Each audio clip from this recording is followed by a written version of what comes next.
Dating Pangulong Duterte inaresto ng ICC.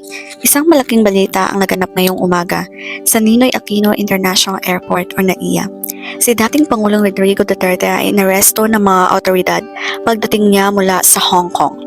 Ang pag-aresto ay bunga ng isang warrant of arrest na inisyo ng International Criminal Court or ICC kaugnay ng controversial na war on drugs noong kanyang panunungkulan. Ayon sa mga ulat, sinubukan ni Hanelet Avancina, asawa ni Duterte, na pigilan ang pag-aresto sa NAIA.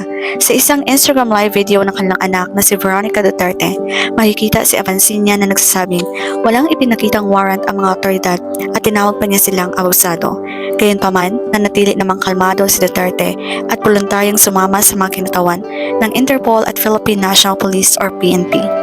Dinala si Duterte sa Kalayaan Hall sa Villamor Air Base. Kasalukuyan siyang nasa kustudiya ng mga otoridad habang nagpapatuloy ang mga proseso. Ang pag-aresto ay bunga ng matagal ng investigasyon ng ICC sa libo-libong pagkamatay na kaugnay ng kampanya kontra droga ni dating Pangulong Duterte. Maraming organisasyon ng karapatang pantao ang matagal nang nanawagan para sa pananagot sa mga insidenteng ito.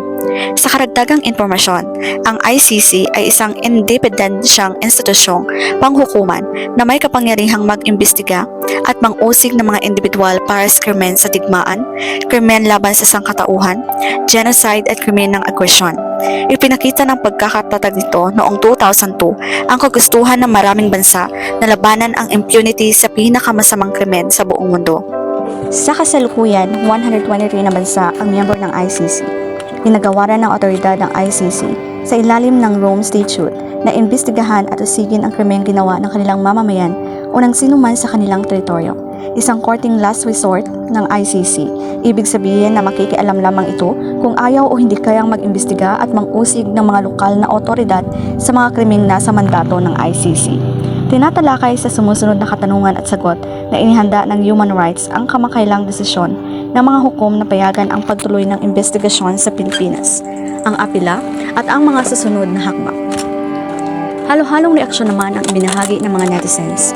May mga sumusuporta at may nakikisaya dahil nakamit na daw ng mga biktima ang kanilang hustisya. Narito ang ilan sa kanila. Nakakalungkot, nakakaiyak, nakakagalit. Grabe ang ginagawa ng gobyernong ito kay Pangulong Rodrigo Duterte. God please intervene, protect, and keep our Tatay Digong safe and sound. Kahit anong mangyari, solid Duterte pa rin ako. Dati akong OFW, marami siyang naitulong. Yung passport ginawa ng 10 years, yung driver's license ginawa niyang 10 years. Yung mga addict nag-alisa na, bumalik na naman sila. Sinong presidente na magpanukala na tataas sweldo ng pulis at sundalo? Diba si Tatay Diggs, wala nang ibang presidente na gumawa niyan, wala kayong utang na loob.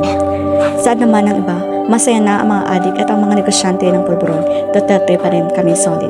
Kung may kasalanan ng isang tao, dapat harapin sa maayos na proseso, kaso daming makisawsaw pa. Saad naman ng isa, salamat naman at gumagana na ang justice system sa Pilipinas. Mabuhay Pilipinas, mabuhay Pilipino, sa wakas mawawala na po leader ng budol at kulong. Ano sa tingin mo? Tama ba ang pag-aresto kay Pangulong Rodrigo Duterte? O ito ay hindi tama?